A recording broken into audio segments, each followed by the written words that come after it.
Hello बच्चों, स्वागत है आपका ऋषभ कंप्यूटर क्लासेस पे। आज हम वर्कशीट डिस्कस करेंगे। कक्षा 8 की वर्कशीट नंबर है आपकी 10 और डेट है आपकी 28 अक्टूबर 2020। तो बच्चों, सब्जेक्ट है आपका हिंदी मीडियम में सामाजिक विज्ञान, जो कि आज हम बहुत ही अच्छा टॉपिक डिस्कस करेंगे, भारतीय संविधान के मुख्य लक्षण 3।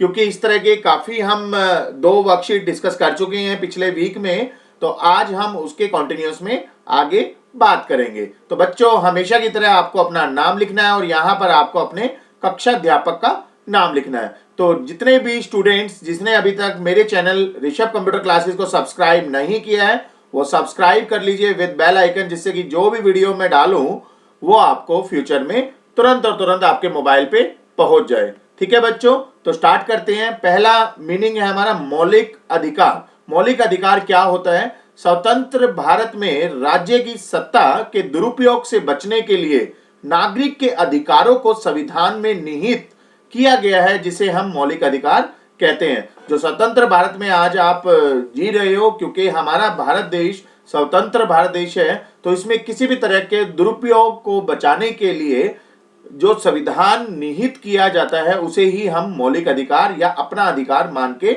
चलते हैं। संविधान राज्य और अन्य व्यक्तियों के समक्ष व्यक्तियों के अधिकारों की रक्षा करते हैं। ठीक है बच्चों, इसके अलावा संविधान के एक खंड में नीति निदेशक तत्वों को भी समाहित किया जाता है। तो इस तरह से संविधान के जितने भी खंड हैं और जितने भी महत्व है सारे समझते हैं, जिसका उद्देश्य एक ही होता है, राज्य में सामाजिक आर्थिक सुधार लाना है। तो जिस तरह से भी हम सुधार ला सकते हैं, तो उसका मेन उद्देश्य यही होता है। तो मौलिक अधिकार के टाइप क्या क्या है, प्रकार मैं कहूं तो पहला प्रकार है समानता का अधिकार। तो मौलिक अधिकार यहाँ पर बताया जा रहा है जैसे कि कानून की नजर में सभी लोग एक समान होते हैं, मतलब किसी भी नागरिक के साथ धर्म, जाति या लिंग के आधार पर भेदभाव नहीं किया जाता। इसी को बोलते हैं बच्चों समानता, मतलब इक्वालिटी। दूसरा होता है स्वतंत्रता का अधिकार। इस अधिकार के अंतर्गत अभिव्यक्ति और भाषण की स्वतंत्रता, सभा संगठन बनाने की स्वतंत्रता, देश के किसी भी भाग में आने जाने या रहने और किसी भी व्यवसाय, पेशा या कारोबार करने का अधिकार शामिल है। तो अगर आप स्वतंत्रता का अधिकार का मतलब यही है कि आप स्वतंत्र हो हर चीजों के लिए, चाहे वो आप आने जाने की बात करें, रहने की बात करें, किसी तरह का पेशा या कारोबार की बात करें, तो और सभा संगठन बनाने की बात करें, सभी चीजों से आप स्वतंत्र हो, उसी को बोलते हैं बच्चों स्वतंत्रता का अधिकार। तीसरा पॉइंट है शोषण के विरोध अधिकार। शोषण, जो भी किसी भी तरह का शोषण होता है उसके अपोजिशन में अधिकार जो होता है, इसके मानव व्यापार और 14 वर्ष से कम उम्र के बच्चों को मजदूरी पर रखना अपराध है। तो ये कहते हैं कि 14 वर्ष से कम उम्र के बच्चे आपने देखे होंगे, कोई जूते पॉलिश करता हुआ, कोई ट्रेनों के पास वहां पर काम करता हुआ, इस तरह से उनकी उम्र बच्चों की कम होती है, वो पढ़ने लिखने की बजाय वो काम में लग जाते हैं। तो 14 वर्ष से कम उम्र के बच्चे जो मजदूरी करते हैं, उसको अगर आप अपने व्यापार में या काम में रखते हो तो वो एक अपराध है। चौथा पॉइंट है धार्मिक स्वतंत्रता का अधिकार। प्रत्येक व्यक्ति को अपनी इच्छा का धर्म अपनाने उसका प्रचार प्रसार करने की स्वतंत्रता है। आप किसी भी तरह के धर्म के हो तो आप कोई भी धर्म आप अपना सकते हो और उसका प्रचार प्रसार भी कर सकते हो, तो उसको बोलते हैं धार्मिक स्वतंत्रता का अधिकार। पांचवा होता है बच्चों सांस्कृतिक और शैक्षिक अधिकार। संविधान में कहा गया है कि धार्मिक या भाषाई सभी अल्पसंख्यक समुदाय आप अपनी संस्कृति की रक्षा और विकास के लिए अपने अपने शैक्षणिक संस्थान खोल सकते हैं। तो संविधान में इस तरह की चीजें बताई गई है कि धार्मिक या भाषाई किसी भी तरह का अल्पसंख्यक समुदाय अपनी संस्कृति की रक्षा और विकास के लिए अपने अपने शैक्षणिक संस्थान खोल सकते हैं, उसको बोलते हैं सांस्कृतिक और शैक्षिक अधिकार। छठा है संवैधानिक उपचारों का अधिकार। इस नागरिक की मौलिक अधिकारों के हनन होने पर अदालत जाने की स्वतंत्रता है, इसको बोलते हैं संवैधानिक उपचारों का अधिकार। तो ये 6 प्रकार के अधिकार हमने पढ़े मौलिक के बारे में। उसके बाद है धर्मनिरपेक्षता। धर्मनिरपेक्षता का अर्थ होता है राज्य द्वारा किसी एक धर्म को राजकीय धर्म के रूप में बढ़ावा देना, अर्थात राज्य के लिए सभी धर्म समान होते हैं। भारत एक धर्मनिरपेक्ष राज्य है। तो धर्मनिरपेक्षता का मतलब ही बच्चों यही है कि एक धर्म को राजकीय धर्म के रूप में बढ़ावा दिया जाता है। तो अर्थात जो राज्य है वो सभी धर्म को एक समान मानता है, उसी को धर्मनिरपेक्ष राज्य बोला जाता है। ठीक है बच्चों, तो ये था आपका पूरा का पूरा एक्सप्लेनेशन, विवरण जो हमने पढ़ा सामाजिक विज्ञान में जो टॉपिक है हमारा आज का। उसके बाद करते हैं, यहाँ पर आपको जो वर्कशीट में लिखना है, इनके सामने संबंधित मौलिक अधिकारों के नाम लिखने हैं। ऊपर हमने देखा था बच्चों मौलिक अधिकार 6 प्रकार के होते हैं, तो यहाँ पर आपको लाइन को पढ़ना है और उसके हिसाब से मौलिक अधिकार बताना है कि कौन से मौलिक अधिकार में ये आ रहा है। तो पहला है बच्चों, मेरा दोस्तों के साथ पढ़ना, खेलना, खाना खाना।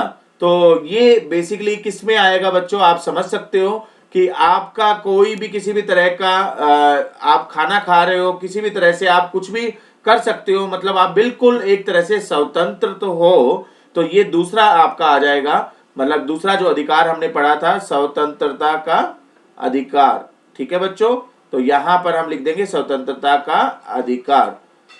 ठीक है, तो इस तरह से आपको यहां पर लिखना है। दूसरा पढ़ते हैं, मुझे देश के किसी भी राज्य में निवास करने का अधिकार है। किसी भी राज्य में मैं जा सकता हूं, तो ये भी हमने पढ़ा था स्वतंत्रता का अधिकार में ये चीज आपको लिखनी है। ठीक है बच्चों, तो यहां पर आ जाएगा स्वतंत्रता का अधिकार। मैं 14 साल से कम उम्र का हूं और मुझे मजदूरी नहीं करवा सकता। ये अभी हमने पढ़ा था शोषण के विरुद्ध अधिकार, तीसरे नंबर पे लिखा हुआ है। तो यहां पर आपको लिखना है ये शोषण के विरुद्ध का अधिकार। ठीक है बच्चों, तो यहां पर आप इसको हर एक को एक्सप्लेन करोगे और हर एक के कॉरेस्पॉन्डिंग यहां पर आप लिखते जाओगे। क्लियर है स्टूडेंट्स? इसी तरह से अगले हम क्वेश्चन की तरफ मूव करते हैं। चौथा है हमारा, मुझे अपने धर्म को मानने और उसके प्रचार प्रसार की स्वतंत्रता है। तो ये हमने पढ़ा था धार्मिक स्वतंत्रता का अधिकार, चौथे नंबर पे लिखा हुआ है। तो यहां पर आप लिख दोगे धार्मिक स्वतंत्रता का अधिकार। ठीक है प्यारे बच्चों, तो इस तरह से आपको यहां पर लिखना है। और लास्ट है आपका इसके अंदर जो अधिकार आपको लिखना है, मुझे अपनी संस्कृति की रक्षा व उसके विकास का अधिकार है। तो ये आ जाएगा सांस्कृतिक और शैक्षिक अधिकार। तो यहां पर आप लिख दोगे सांस्कृतिक और शैक्षणिक।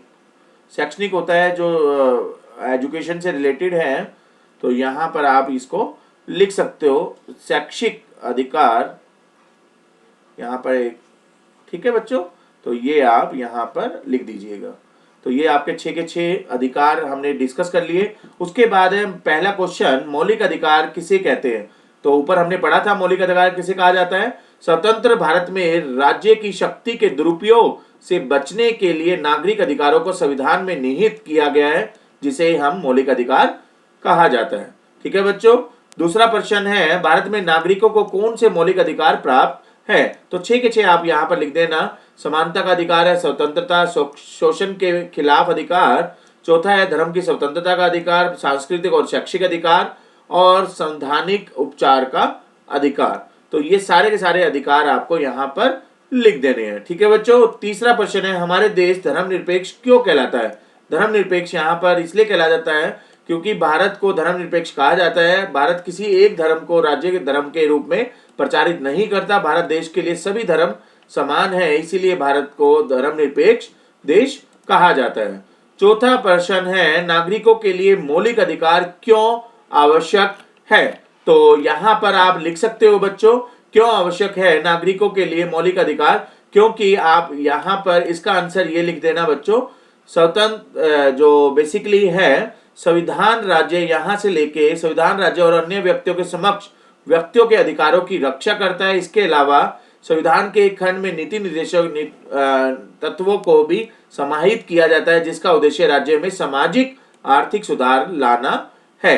तो यही होता है आपका क्यों हम मौलिक अधिकार, नागरिकों के लिए मौलिक अधिकार क्यों आवश्यक है, क्योंकि हमें पता है मौलिक अधिकार अगर हमारे पास होगा तो हम अपने स्वतंत्र तरीके से, समानता के तरीके से और किसी भी तरह का शोषण को अपोजिट करने से हम रोक सकते हैं। ठीक है बच्चों, तो ये थी आपकी कंप्लीट वर्कशीट। अगर आपको वर्कशीट पसंद आई है तो जल्दी से बच्चों इसको लाइक करिए वीडियो को, और अगर आप न्यू यूजर है तो सब्सक्राइब जरूर करिए वेद बेल आइकन और ज्यादा से ज्यादा बच्चों इसको शेयर करिए जिससे कि कोई भी वर्कशीट किसी भी बच्चे की ना रह जाए। तो मिलेंगे नेक्स्ट वर्कशीट नेक्स्ट वीडियो में। अभी के लिए थैंक यू।